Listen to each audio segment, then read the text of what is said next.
La capitale soudanaise compose avec des coups de feu, des explosions et des colonnes de fumée depuis ce matin.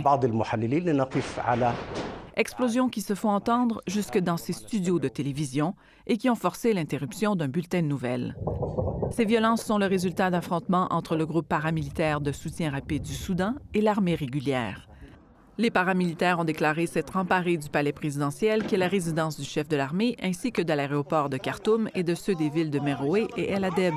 L'armée, pour sa part, a nié la prise de l'aéroport de la capitale, mais confirme que des paramilitaires s'y sont infiltrés et ont incendié des avions civils.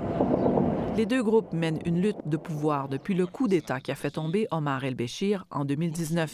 Cette tension palpable compromet les efforts pour mener le Soudan vers un régime démocratique alors qu'un accord de sortie de crise a été signé en décembre, notamment par les généraux Mohamed Hamdan Dagalo, à la tête des paramilitaires, et Abdel Fattah al-Burhan, dirigeant de l'armée.